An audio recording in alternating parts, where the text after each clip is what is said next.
এই দুনিয়ার পুরো জীবনটা এটা হচ্ছে লালসাময় একটা জীবন, লোভ, মরিচিকা, মায়াজাল। এই মায়াজালে আমরা আটকে আছি, ফলে মৃত্যুর কথা আমরা ভুলে গিয়েছি।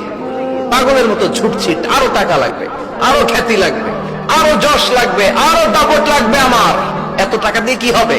এত সম্পদ দিয়ে কি হবে? এত ব্যস্ততা দিয়ে কি হবে? তোমার স্টপ, থামুন, অনেক হয়েছে। আম্মা থামুন, take a rest, take a breath and think about death. Think that you have to go back to your Lord. একটু বসেন না, একটু ভাবেন যে আমাকে চলে যেতে হবে, চলে যেতে হবে। এই কোলাহল, এই ব্যস্ততা, এগুলো থাকবে, থাকবো না আমি। সাইয়েদনা ওমর ফারুক বলেছেন, মুতু ক্বাবলা আন তামুতু, মরার আগে একবার মরো।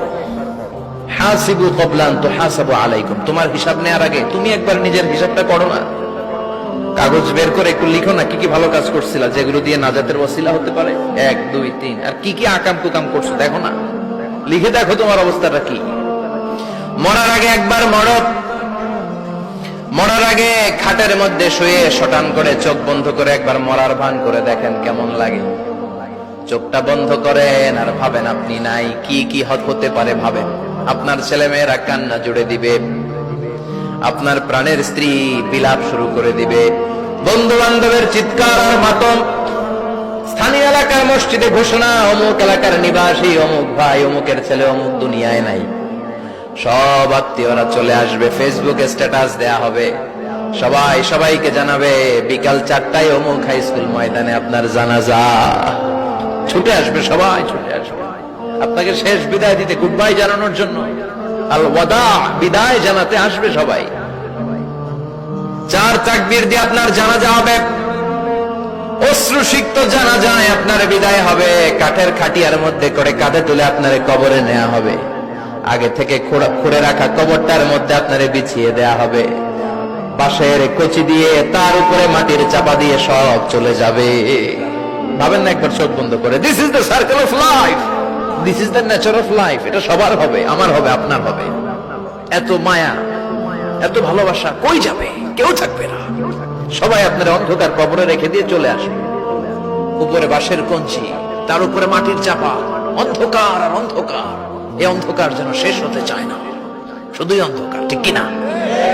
এজন্য আমাদের চলে যেতে হবে। দাদা গেল, চাচা গেল, মামা গেল, আমাদেরকেও যেতে হবে, জোরে কোন ঠিক কিনা?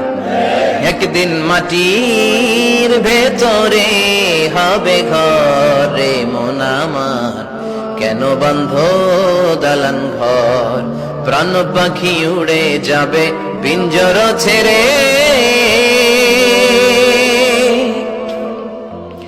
ধরা ধামে সবই রবে, তুমি যাবে চলে। বন্ধু বান্ধব যত, মাতা পিতা দ্বারা সুত, সবই হবে তোমার পরে। মন আমার কেন বন্ধ দালান ঘর, একদিন মাটির ভেতরে হবে ঘরে মন আমার, কেন বন্ধ দালান ঘর, ঠিক কিনা? সব পরে থাকবে, চলে যেতে হবে আমাদেরকে। এজন্য আখিরাতের কথা যেন আমাদের স্মরণ হয়। বিশ্বনবী বলতেন, নাহাইতুকুম আন জিয়ারাতিল কুবুর, আমি তোমাদেরকে কবর জিয়ারত করতে আগে নিষেধ করতাম, কিন্তু এখন নিষেধাজ্ঞা প্রত্যাহার করে নিলাম। এখন সব সময় তোমরা কবরের সামনে যাবা আর জিয়ারত করবা। কবরস্থানে জানতো, বড়ুয়া কৃষ্ণপুরের এই গ্রামের কবরস্থান আছে কোন দিকে? পূর্ব দিকে আছে, গোখরার জলের ওদিকে। যান আপনারা, একটু যাবেন, একটু গেলে আখিরাতের কথাটা স্মরণ হবে। ওখানে ছোট শিশুরা শুয়ে আছে, কিশোর যুবকরা আছে, আপনার মতো তাগড়া যুবক, মুরব্বীরা আছে। এরা এই এলাকায় থাকতো, এরা আকাশ থেকে নেমে আসে না, এই এলাকার সন্তান, আজ নাই। একটা সার্টেন পিরিয়ড শেষে আপনিও থাকবেন না। This is the nature of life, this is the circle of life. ছোট্ট শিশু হয়ে এসেছিলেন, শৈশব, কৈশোর, যৌবন, প্রৌঢ়ত্ব। আগে ছিলেন সিঙ্গেল, বিয়ে করে হয়ে গেলেন ডবল। এরপরে আল্লাহ আপনাকে একটা মেয়ে দিল, এরপরে মেয়েকে বিয়ে দিয়ে শ্বশুর হলেন, এরপরে ওই মেয়ের ঘরে সন্তান হতে নানা হলেন। আর কতদিন? অনেক দিন হলো তো, অনেক লম্বা সময় পেয়েছেন আপনি। Think about death. এবার যাওয়ার কথা ভাবেন, আখিরাতের সামানের কথা ভাবেন, ফিরে যেতে হবে। কি শক্তিশালী যুবক, বার্ধক্য চলে আসলে লাঠি ছাড়া চলতে পারে না। কুচকুচে কালো দাড়ি সাদা হয়ে যায়, দাড়ির শুভ্রতা, বয়সের ভার, রং ধরা যৌবন জং ধরে শেষ, ঠিক কিনা? This is the circle of life. যুবক ভাইরা, এটাই জীবন, চলে যেতে হবে, কেউ থাকতে পারবে না, ঠিক কিনা?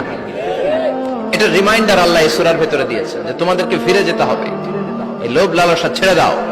রব্বুল আলামিন বলেন, আলহাকুমুত তাকাসুর হাত্তা যুরতুমুল মাকাবির। ও গোলাম, দুনিয়ার সম্পদ, লোভ লালসা তোদেরকে পাগল বানিয়ে দিয়েছে। এই লোভ পাগলামি কোনোদিন তোদের থামবে না যতদিন না তোরা কবরে ঢুকবি, ঠিক কিনা? কার কথা? আল্লাহ বললেন, দুনিয়ার সম্পদ আর লোভ আর মোহে তোমরা গাফেল হয়ে গিয়েছো। আখিরাতের কথা বেমালুম তোমরা ভুলে গিয়েছো, কিন্তু আখিরাতে তোমাদের যেতেই হবে, কবরের বাড়িতে তোমাদের ঢুকতেই হবে, ঠিক কিনা? যেতেই হবে, আমরা ভুলে যাই। আলহাকুমুত তাকাসুর, অতিরিক্ত পাওয়ার লোভ, বেশি বেশি খাওয়ার লোভ, বেশি বেশি জমানোর লোভ মানুষকে গাফেল বানিয়ে দিয়েছে। এটা মানুষের স্বভাব, আরো চাই আরো চাই, এই স্বভাবটা আছে না নাই? দেখবেন ছোট বাচ্চারা মসজিদের দোয়া অনুষ্ঠান শেষে জিলাপি দেয় না? গৌরে কৃষ্ণপুর কি দেয়? আগে বাতাসা দিত না, এখন কি দেয়? জিলাপি দেয়, মিষ্টি দেয়। তো মসজিদের 2-3 গেট থেকে যদি দেয়, ছোট বাচ্চারা দেখবেন এদিক দিয়ে কয়েকটা নিয়ে আবার ওই গেটে লাইন ধরে। ওর হাত হলো ছোট হাত, ওর হাত ভর্তি জিলাপি, আর নেওয়ার জায়গা না, এরপর আরেক জায়গায় লাইন ধরছে, আরো লাগবে আরো লাগবে, এই আরো আরো আরো চাই, এই স্বভাবটাই মানুষকে কুড়ে কুড়ে শেষ করে দিয়েছে। এত লাগবে কেন তোমার? চাহিদার কোনো শেষ নাই, unlimited demand of human being. যার আছে বেশি তার চাই বেশি, যার সাইকেল আছে তার হুন্ডা চাই, হুন্ডা আছে তো প্রাইভেট কার চাই, প্রাইভেট কার আছে তো প্লেন চাই, প্লেন আছে তো হেলিকপ্টার চাই, হেলিকপ্টার আছে তো ওইটা চাই, ওইটা আছে তো সেটা চাই, ঠিক কিনা? এলাকার মেম্বার যে হয়েছে চেয়ারম্যান হতে চায়, আছে না নাই? চেয়ারম্যান সাহেব এমপি হতে চায়, আছে না নাই? এমপি সাহেব মন্ত্রী হতে চায়, আছে না নাই? মন্ত্রী সাহেব প্রধানমন্ত্রী হতে চায়, আছে না নাই? কিন্তু এই দেশে সুযোগ নাই, কথা কন। এই দেশে প্রধানমন্ত্রী সিলেক্টেড, 2-3 জনের বাইরে কেউ প্রধানমন্ত্রী হইতে পারবি না, ঠিক কিনা? আমার এই জীবনে তো আমি 2-3 জনই দেখলাম। বেগম খালেদা জিয়া, মাননীয় প্রধানমন্ত্রী শেখ হাসিনার ছোট্টবেলা দেখেছি এরশাদকে, আমরা তখন ছোট। তো মানুষের চাহিদার কোনো শেষ নাই, যার আছে বেশি তার চাই বেশি। এজন্য বিষ্ণু বলেছেন, উনজুরু ইলা মান হুয়া আসফালা মিন, তোমার চেয়ে যে খারাপ আছে ওর দিকে তাকাও। ওয়ালা তানজুর মান হুয়া আ'লা মিন, তোমার চেয়ে যে ভালো আছে ওর দিকে তাকাও না, তোমার চেয়ে যে খারাপ অবস্থানে আছে ওর দিকে তাকাও। অনেকে নিজের অবস্থান নিয়ে সুখী না, এরকম আছে না নাই? আল্লাহ আমার এটা দিল না রে, ওইটা দিল না রে, পাইলাম না রে, কিচ্ছু হয় না, কি করবো জীবনে, হতাশ। আসলে আছে কিন্তু অনেক, কিন্তু শুকরিয়া নাই, টাকা, ঠিক কিনা? নিজের অবস্থান নিয়ে সুখী না, কিন্তু অনেক লোক আছে তারা আপনার অবস্থানে পৌঁছতে চায়। তাদের দিকে তাকিয়ে দেখেন, আপনি যে অবস্থানে আছেন এই অবস্থানে পৌঁছাটা অনেকের কাছে স্বপ্ন। তারা প্রতিনিয়ত সংগ্রাম আর স্ট্রাগল করে যাচ্ছে আপনার অবস্থানে পৌঁছতে, আর আপনি এটা নিয়ে সন্তুষ্ট না। শেখ সাদির নাম শুনেছেন? বালাগাল উলা কাশাফাত দুজা, এই কবিতাটার রচয়িতা ইরানের বিখ্যাত এক কবি। উনি একবার আর্থিক সমস্যার মধ্যে দিয়ে সময় কাটাচ্ছেন, টাকা নাই, পয়সা নাই, পায়ে দেওয়ার মতো জুতা নাই। উনি খুব দুঃখ পেলেন, হায় রে, আমি ইরানের এত বড় কবি, আমার পায়ে দেওয়ার মতো জুতা নাই। দুঃখ ভরা মন নিয়ে রাস্তায় হাঁটতে বেরোলেন। হাঁটতে হাঁটতে হঠাৎ দেখলেন একটা লোক শুয়ে শুয়ে কাঁদছে, ওই লোকটার 2টা পাই নাই, পাই নাই। উনি সেজদায় পড়ে গেলেন, আল্লাহর কাছে ক্ষমা চাইলেন, আল্লাহ অনেক দিয়েছো, শুকর আলহামদুলিল্লাহ। এজন্য যেই পরিস্থিতিতে থাকি না কেন আমরা কি পড়বো? জোরে বলেন, কি পড়বো? এজন্য আল কানাতু মিনাল ইসলাম, অল্পে তুষ্ট থাকার নাম হলো ইসলাম। সম্পদ লাগবে কিন্তু সম্পদের পাহাড় লাগবে না, ঠিক কিনা? অল্প খান, অল্প পড়েন, অল্প জামান, অল্পের ভেতরে বরকত ঢুকাইয়া দিছে কে? দেখবেন যাদের সম্পদ অল্প তারা সুখী বেশি। জরিপে এটা দেখা গিয়েছে, অনেক সার্ভেতে এটা এসেছে, যারা সম্পদশালী এরা দুঃখী বেশি, এদের দুঃখ বেশি, টেনশন বেশি। খুব স্বাভাবিক, টাকা যার বেশি রোগ তার বেশি, টাকা যার বেশি টেনশন তার বেশি, টাকা যার বেশি ঘরে শান্তি তার কম।